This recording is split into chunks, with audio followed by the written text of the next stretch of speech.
নমস্কার, শুভ সন্ধ্যা। আজকে শনিবার 13ই সেপ্টেম্বর 2025। বাকচক্রের নতুন পথ চলা বিবেকানন্দ ঘরে ঘরের আজকে 227তম 227th সাপ্তাহিক ধারাবাহিক বক্তৃতামালায় আপনাদের সকলকে সাদর অভ্যর্থনা ও আমন্ত্রণ জানিয়ে আজকে আমাদের অনুষ্ঠান শুরু করছি।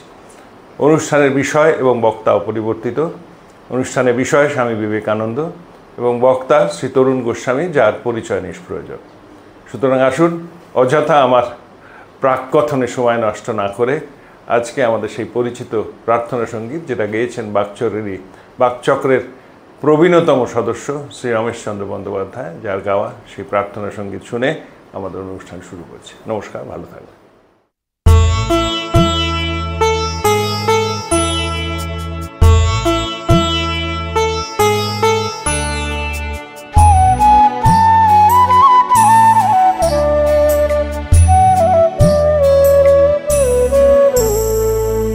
তোমারে করিয়াছি জীবনের ধ্রুবতারা, এ সমুদ্রে আরো কবু হব না গো পথহারা। তোমারে করিয়াছি জীবনের ধ্রুবতারা।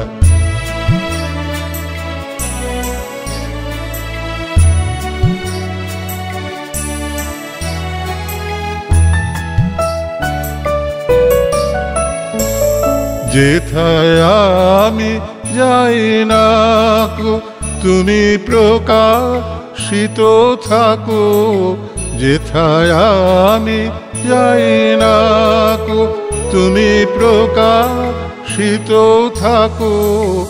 অকুল নয়ন জলে ঢালো গো কিরণ ধারা। তোমারে করিয়াছি জীবনের ধ্রুবতারা।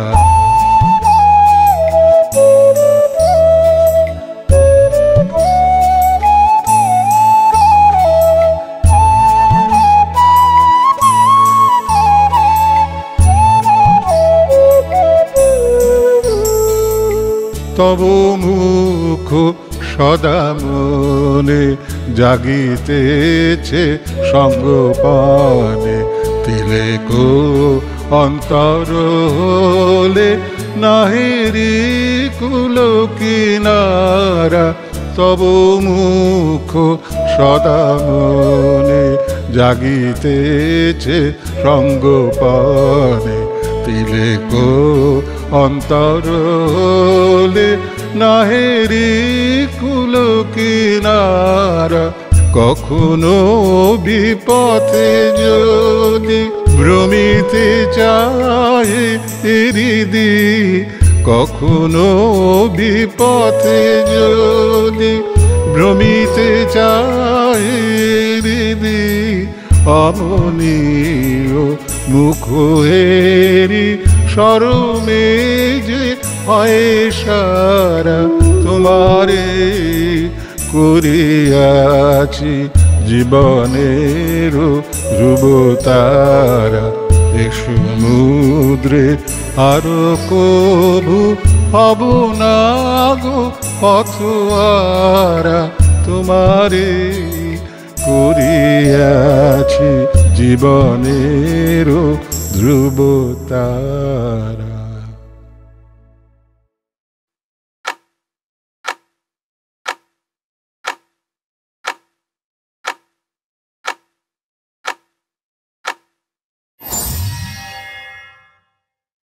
নমস্কার।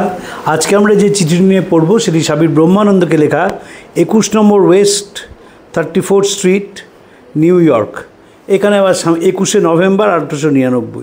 এটা স্বামীজির ইচ্ছে হয়েছে, দিন তারিখ রাস্তা সব দিয়েছে। আবার যারা ইচ্ছা হবে না সেটা দেবেন না, যখন যেরকম মেজাজ হয়েছে সেভাবে লিখেছেন। কলকাতায় স্বামীজির সঙ্গে পণ্ডিতরা দেখা করতে এসেছেন, সংস্কৃতে কথা হচ্ছে। তো স্বামীজি সেখানে অস্থির বদলে স্বস্তি বলে ফেলেছেন। সঙ্গে সঙ্গে পণ্ডিতের একটু হাসাহাসি করেছে। তারপর স্বামীর সঙ্গে তারা কথা বলে আনন্দে চলে গেছে। এই চলে যাওয়ার পরে স্বামীজি শিষ্যকে বলছেন, দেখ এই হচ্ছে ভারতীয়, ও ভেতর শ্বাসে পৌঁছানোর চেষ্টা করে না, আঠিয়া চামড়া নিয়েই পড়ে থাকে। কে একটা ভুল বলল সেইটা নিয়ে সঙ্গে সঙ্গে একেবারে তারা হাসাহাসি শুরু করে দিল। এই হচ্ছে ভারতীয়দের সবচেয়ে বড় ত্রুটি। আমি যখন ফেসবুকে লিখি মাঝে মাঝে বানান ভুল হয়ে যায়, আপনি যদি ঠিকই বানান লেখেন তবুও বানানটা ভুল হয়ে যায়। সঙ্গে সঙ্গে কোনো সুনীতি কুমার চট্টোপাধ্যায় লেখেন আপনি এই বানানটা ভুল লিখেছেন। আরে আমার কি মনে হয় সেই বানানটা আমি জানবো না? স্বামীজিকে আমি কি হর্ষই দেবো না দীর্ঘ দেবো আমি জানবো না? কিন্তু ফেসবুক মাঝে মাঝে মানে বাংলা যে টাইপ করতে হয় অটোমেটিক্যালি বানানটা নিজের মতো করে তারা লিখে নেয়। কখনো কতবার যে আহুতটা হর্ষও লেখে তার কোনো ঠিক নেই, কী করা যাবে? তাহলে ইংরেজিতে লিখতে হয়, আবার ইংরেজিতে রোমান স্ক্রিপ্টে লিখলে সকলে পছন্দ হয় না। তো আমরা ভারতীয়দের বড় মজা হচ্ছে আমরা ছিদ্রান্বেষণে বড় আনন্দ পাই, এটা আমাদের একবারে চরিত্রগত দোষ। তাই বিবেকানন্দ সম্বন্ধে বলা হয় কেন স্বামীজি লেখার মধ্যে একসঙ্গে আমাদের কথ্য এবং সাধু ভাষা নিয়ে এলেন, গুরুচণ্ডারি করেছেন ইত্যাদি ইত্যাদি। আরে যে ভাবটা দিয়েছেন ভাবটা নিয়ে থাকো না, ভাষাটা নিয়ে পড়ে থাকার দরকারটা কী? তো স্বামী ব্রহ্মানন্দকে স্বামী লিখছে, হিসেব ঠিক আছে, আমি সেসব মিস মুলারের হাতে সঁপে দিয়েছি এবং বিভিন্ন দাতাকে হিসেবের বিভিন্ন অংশ জানাবার ভার নিয়েছেন। আগেকার কঠোর চিঠিগুলো আমি যা লিখেছি তাতে কিছু মনে করো না। প্রথমত ওতে তোমার উপকার হবে এবং এর ফলে তুমি ভবিষ্যতে যথানিয়মে কেতাদুরস্থ হিসাব রাখতে পারবে ও শিখবে এবং গুরু ভাইদের এটা শিখিয়ে দেবে। হেনরিয়েটা মুলার স্বামীজির বেলুড় মঠ কেনার জন্য 2000 পাউন্ড দিয়েছিলেন। তারপর তিনি টাকার হিসেব চান। স্বামীজি কোনো হিসেব রাখতেন না, তিনি ব্রহ্মানন্দজিকে সঙ্গে সঙ্গে তুই আমাকে রাজা হিসেব দে।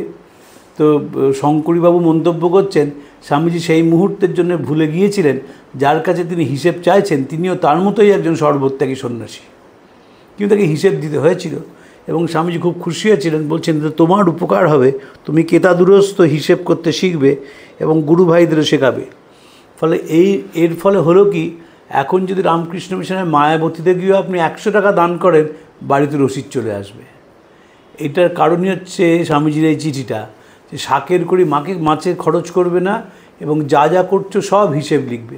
আমি সেই গল্পটা বহু জায়গায় বলি, এখনও মাঝে মাঝে মনে মনে হাসি। স্বামী নিবৃত্তানন্দজি উপেন মহারাজ তিনি আমাকে একদিন বললেন চলো মশারি কিনতে যাব বড় বাজারে। তো যখন বেলা 2টো বেজে গেল আমি দেখলাম যে হয়তো গোলপার্কে খাওয়াটাও হবে না, মহারাজ এবার ফিরে চলুন। তো 2টো বাজলো, তখনও মহারাজের মশারি পছন্দ হচ্ছে না।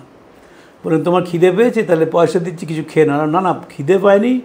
এই করে 4টের সময় মহারাজের মশারি কেনা শেষ হলো। মশারিটা পুরুলিয়া স্কুলে যাবে এবং ঘুরে ঘুরে সবচেয়ে ভালো মশারি সবচেয়ে কম দামে কিনে পাঠিয়ে দিলেন। তো এই হচ্ছে রামকৃষ্ণ মিশন। যখন কেনে আমাকে প্রায়ই বলে যে এরা কি করে মেনটেন করেন, ওরা যেভাবে টেন্ডার করেন, ওরা যেভাবে লাস্ট টেন্ডারকে কাজ দেন, যেভাবে কাজে সুপারভাইজ করেন ভাবা যায় না।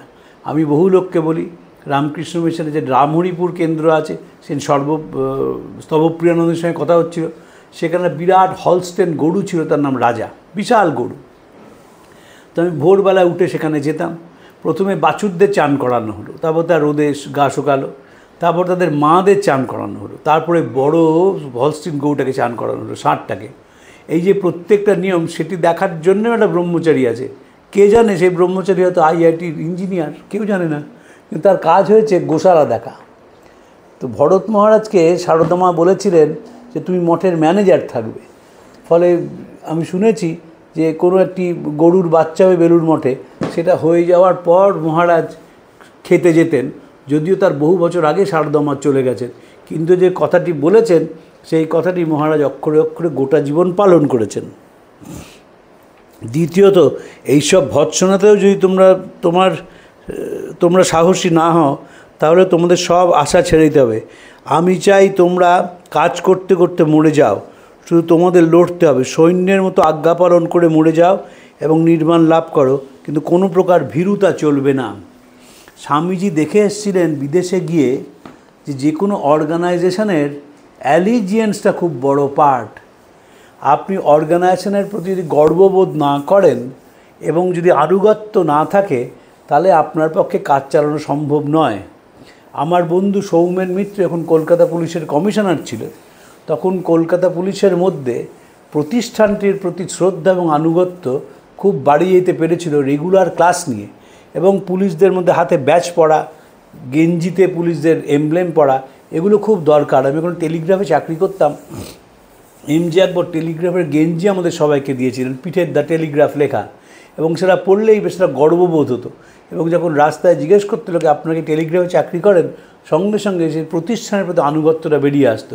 তাই স্বামীজি বলছেন এই ভৎসনার পরেও যদি তোমাদের আনুগত্য থাকে তাহলেই বুঝবে তোমরা পারবে। কাপুরুষ মোড়ে কৃমিকীট হয়ে জন্মায়, আমি চাই তোমরা লড়তে লড়তে সৈন্য যুদ্ধক্ষেত্রে মারা যাও। স্বামী বিরজানন্দজিকে আশীর্বাদ করেছিলেন, তোর জন্য ঠাকুরের কাছে রোজ প্রার্থনা করি তুই আমার মতন খেটে খেটে মরে যা। কিন্তু স্বামীজির যেটা মজা ছিল, অসম্ভব গালাগাল দিতেন। যদি পান থেকে চুন খসত তিনি গালাগাল দিয়ে ভূত ছাড়া করে দিতেন। একদিন স্বামীজি বেলুড় মঠে সব গুরু ভাইদের ডেকেছেন, তুমুল গালাগালি দিচ্ছেন, দিয়ে বললেন আমি চললাম তোদের মঠ ছেড়ে, যা। এবারে তত্তর করে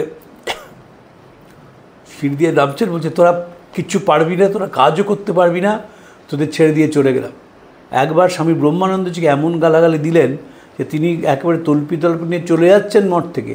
মঠের দরজায় তার মনে হলো যে আরে স্বামীজির তৈরি করা মঠ কী ছেড়ে যাব, আবার ফিরে এলেন। এই যে অ্যালিজেন্স তৈরি করাটা ভীষণ দরকার, কারণ এটা হচ্ছে first stage of discipline. Discipline যদি না থাকে তাহলে কোনো প্রতিষ্ঠান চলে না, চলা সম্ভব নয়। এবং সেইটা বকুনির মধ্যে দিয়েই আসে, কারণ আমরা তো ভারতীয়, আমরা বেসিক্যালি ইনডিসিপ্লিনড। আমাদের যদি বলতে হয় যে তুমি সকাল 6টায় উঠবে, আমরা পারি না উঠতে, তখন যত কিছু আমাদের পথে অন্তরায় হয়ে দাঁড়ায়। কিন্তু ছোটোবেলা থেকে সেই অভ্যেস যদি তৈরি করানো যায় তাহলে বড় কাজের কাজ হয়। কিছুদিনের মধ্যে আমি একটু গা ঢেকা দেওয়ার আবশ্যক হয়ে পড়েছে। সে সময় যেন কেউ আমায় পত্র না লেখে এবং খোঁজ না করে। আমার স্বাস্থ্যের জন্য এটি করা একান্ত প্রয়োজন। আমার স্নায়ুগুলি দুর্বল হয়ে যাচ্ছে, এইমাত্র, আর কিছু নয়। এই যে নিজেই বলছেন 1899 সালে আমার গা ঢাকা দেওয়া, আমার রেস্টের দরকার, আমাকে চুপচাপ কিছুদিন থাকতে হবে। তখন যেন কেউ আমাকে চিঠিও না লেখে এবং বিরক্ত না করে। এখনকার পরিভাষা আমি মোবাইলটাকে সুইচ অফ করে রাখবো, যাতে কেউ কোনোভাবে যোগাযোগ না করে। তোমার সর্বাঙ্গীন কল্যাণ হোক। আমার রূঢ়তার জন্য মন খারাপ করো না, মুখে যাই থাকুক তুমি তো আমার হৃদয়ে জানো। তোমাদের সর্বপ্রকার শুভ হোক। বিগত 1 বছর আমি একটা ঝোঁকে চলেছি, এর কারণ কিছু জানি না। ভাগ্যে নরক যন্ত্রণা ভুগছিল, তা হয়ে গেছে। আমি সত্যি এখন আগের চেয়ে অনেক ভালো। প্রভু তোমাদের সাহস দিন। আমি চিরবিশ্রামের জন্য শীঘ্রই হিমালয়ে যাচ্ছি, আমার কাজ শেষ হয়েছে। সেটা যেতে পারেননি স্বামীজি, কিন্তু এই স্বামী ব্রহ্মানন্দকে বলছেন তোমাকে যে বকুনি দিচ্ছি, জানবে তুমি আমার মনের কোন স্থানে আছো।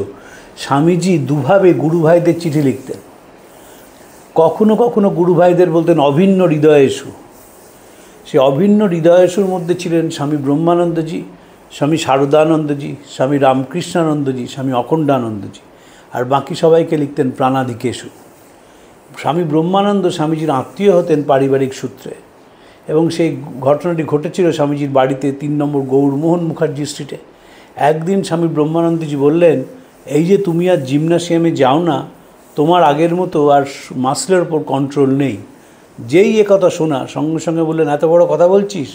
এই বলে স্বামীজি পিকক ডান্সের মতন করে হাতের ওপর হাঁটতে লাগলেন, আর স্বামী ব্রহ্মানন্দ পাশে লণ্ঠন নিয়ে গুনতে লাগলেন বড় উঠোনটা, যে স্বামীজি ঠিক পারছেন কি না।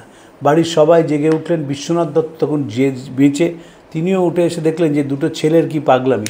ধমক দিয়ে দুজনকে শুতে পাঠালেন, এবং স্বামী ব্রহ্মানন্দকে স্বামীজি রাজা বলে ডাকতেন, বলতেন রাজা রাজ্য চালাতে জানে। রামকৃষ্ণ মিশনে যারা বিবাহ করে এসেছিলেন স্বামী ব্রহ্মানন্দ তা একজন। স্বামী ব্রহ্মানন্দ, স্বামী শিবানন্দ, স্বামী অদ্বৈতানন্দ, এদের বিয়ে হয়ে গিয়েছিল। স্বামী যোগানন্দরও বিয়ে হয়ে গিয়েছিল, কারণ তখন খুব কম বয়সে বিয়ে হতো। স্বামী ব্রহ্মানন্দের একটি সন্তানও ছিল, সে মারা যায়। তো স্বামীজি তাকে প্রথম রামকৃষ্ণ মঠ মিশনের অধ্যক্ষ করেছিলেন, এবং সুগম্ভীর আধ্যাত্মিকতাকে নাম দিয়েছিলেন ব্রহ্মানন্দ। তার গুরু ভাইদের সকলের নাম তাঁর দেওয়া। মা শারদার দ্বারপালকে নাম দিয়েছিলেন শারদানন্দ। রামকৃষ্ণ মন্দিরের প্রতিষ্ঠাতা পূজারীকে নাম দিয়েছিলেন রামকৃষ্ণানন্দ। তুরীয় প্রজ্ঞাসীনকে নাম দিয়েছিলেন তুরীয়ানন্দ, পবিত্র যোগতন্ময়তাকে নাম দিয়েছিলেন যোগানন্দ, রামকৃষ্ণদেবের অদ্ভুত সৃষ্টিকে নাম ছিলেন অদ্ভুতানন্দ। এইভাবে প্রত্যেকের নাম, অভেদবাদী বৈদান্তিককে নাম দিয়েছিলেন অভেদানন্দ। সকলের নামই স্বামীজি তাদের চরিত্র অনুযায়ী দেওয়ার চেষ্টা করেছিলেন এবং সার্থক হয়েছিলেন। তো স্বামী ব্রহ্মানন্দের প্রতি স্বামীজির একটা বিশেষ টান ছিল, সেই গল্পটা আমরা সকলেই জানি, তাও আরেকবার বলছি। স্বামীজি একদিন শিষ্যকে বললেন যে আমার গাটা একটু ম্যাসেজ করে দিই, ডায়াবেটিস তো, সারা গায়ে মাঝে মাঝে ব্যথা হতো। তো শিষ্য গা টিপে দিচ্ছেন, বললেন ভাল লাগছে না, রাজাকে ডাক। তো স্বামী ব্রহ্মানন্দকে বলতেই তিনি একেবারে ধুতিটাকে মালকোচার মতন করে এনে স্বামীজিকে ম্যাসেজ করে দিলেন। দরদর করে ঘামতে লাগলেন, বেরিয়ে গেছেন। তখন শিষ্য বললেন যা, তখন একজন তাকে বলেছে, আচ্ছা আপনি মঠের প্রেসিডেন্ট, আপনাকে দিয়ে স্বামীজি এরকম ম্যাসেজ করালেন? পাশে স্বামী শিবানন্দজি ছিলেন। তিনি বললেন, বাবা আমাকে যে কখন আমাকে তো বলে না, আমি বললে কৃতার্থ হয়ে যেতাম। বিশ্বনাথ দত্তের মালিদা চাদর ছিল, সেই চাদরটা তিনি স্বামীজিকে দিয়েছিলেন। স্বামী সেটি নিয়ে বরানগর মঠে যান। তারপর কে কত ভালোবাসে স্বামীজিকে এই নিয়ে একদিন টানাটানি শুরু হয়। চাদরটা ছিঁড়ে যায়, স্বামী ব্রহ্মানন্দ বলেন নরেন আমাকেই সবচেয়ে ভালোবাসে। স্বামী ত্রিগুণাতীতানন্দ বলেন না না, তোমাদের না, আমাকে সবচেয়ে ভালোবাসে।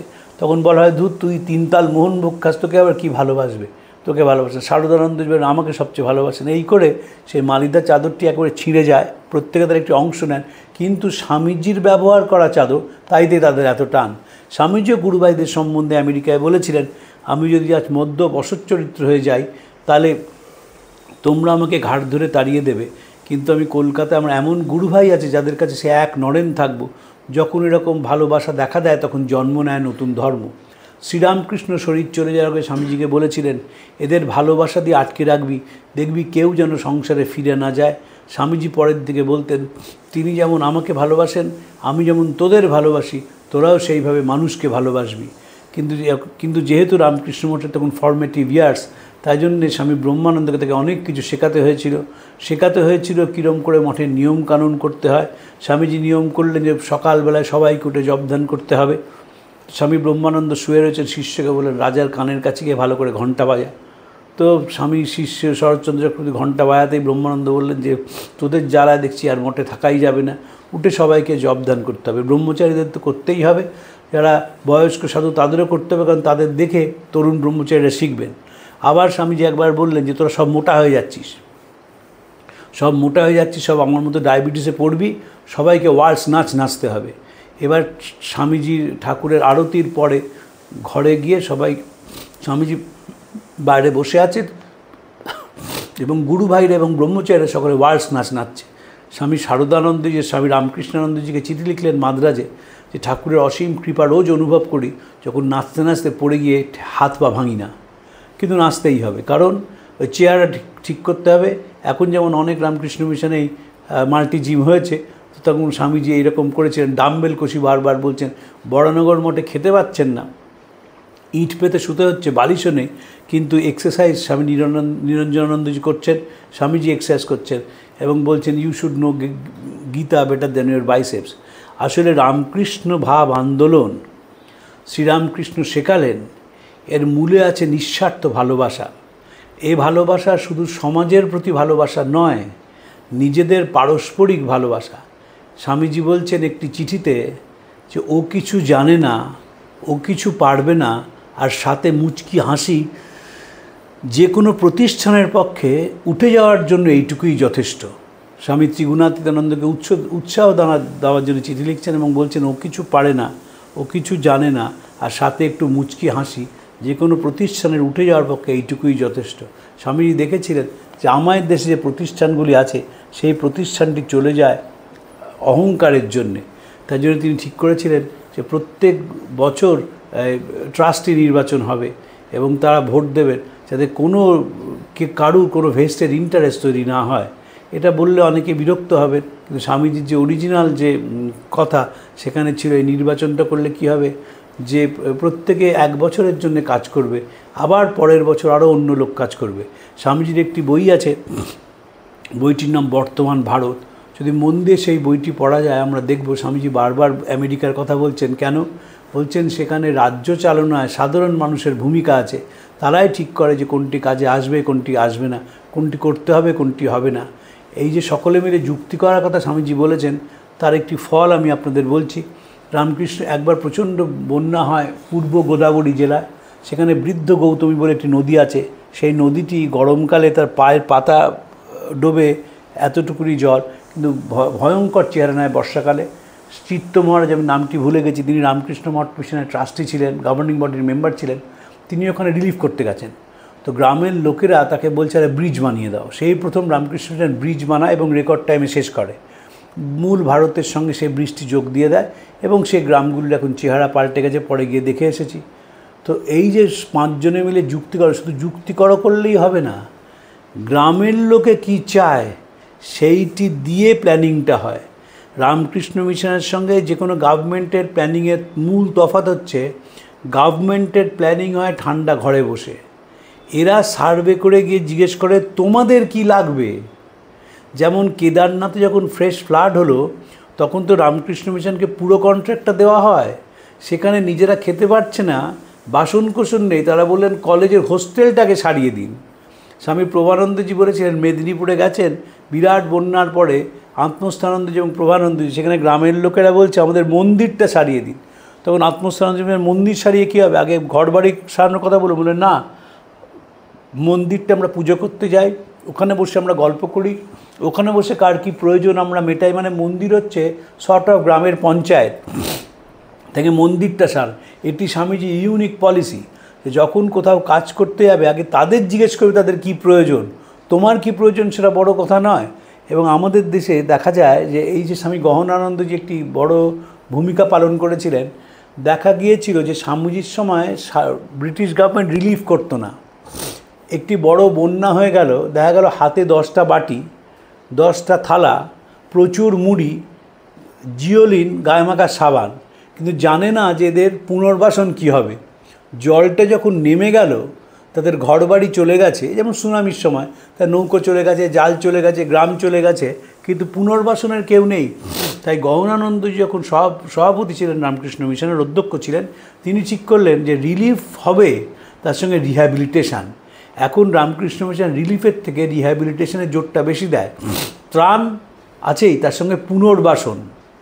এবং আমরা দেখলাম গ্রেট উড়িষ্যা সাইক্লোনের পর, লাটুরে ভূমিকম্পর পর, সুনামির পরে সব জায়গাতে এই পুনর্বাসনের দিকে রামকৃষ্ণ মিশন এখন বেশি মন।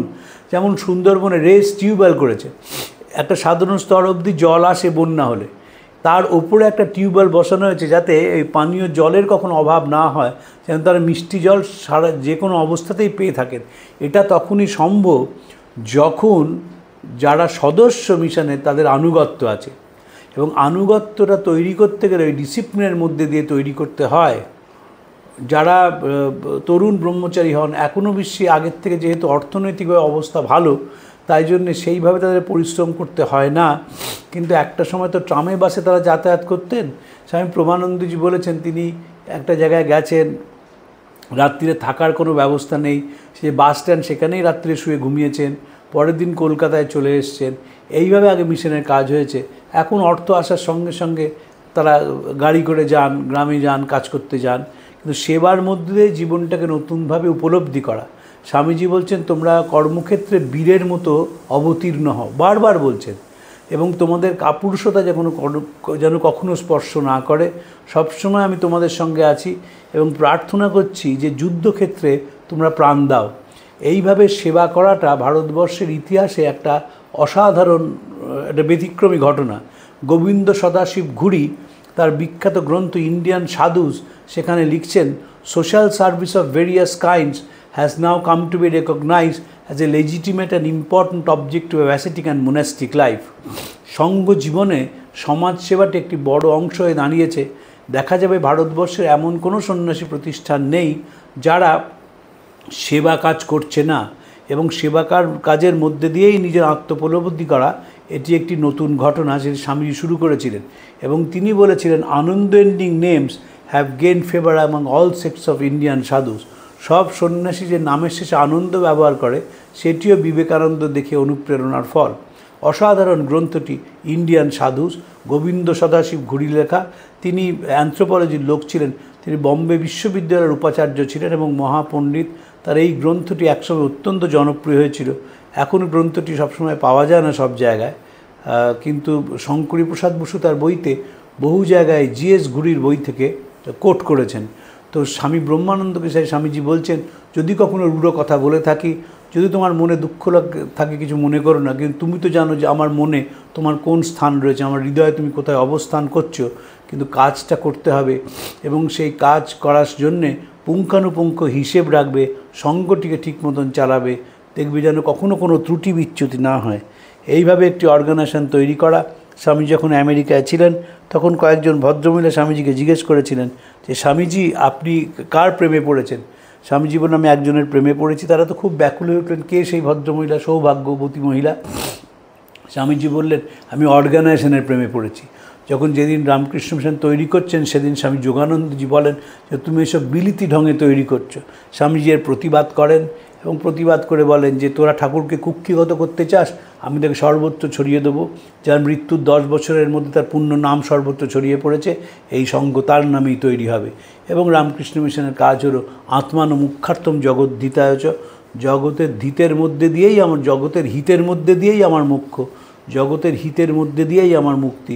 স্বামীজির চিঠি বলে শেষ করব। স্বামী ব্রহ্মানন্দগিরি অসাধারণ চিঠি লিখেছিলেন, রেখে দে তোর ফিলোসফি জপ তপ, সারা জীবন শুধু একটা জিনিস বুঝেছি, পৃথিবীতে একজনের মনে একদিনের জন্য যদি শান্তি আনতে পারে সেটা সত্যি, বাকি সব ঘোড়ার ডিম। লিখছেন গরুতে মিথ্যে কথা বলে না, দেয়ালে চুরি করে না, বিগ্রহ ব্যভিচার করে না, তুমি 8 ঘন্টা ঘন্টা নাড়ো, 4 ঘন্টা জপ করো, মধুতাতে কার কি এসে যায়? ওই যে কাজ, ওই কাজ মুর্শিদাবাদ কিনে নেওয়া হলো। স্বামী অখণ্ডানন্দজি ষাটগাছি আশ্রমের সেবা কাজের কথা বলছেন। রামকৃষ্ণ মিশন প্রতিষ্ঠা হয় 1 মে 1897 সাল। 15 মে 1897 স্বামী অখণ্ডানন্দজি মহুলা গ্রামে সেবা কাজ শুরু করেন।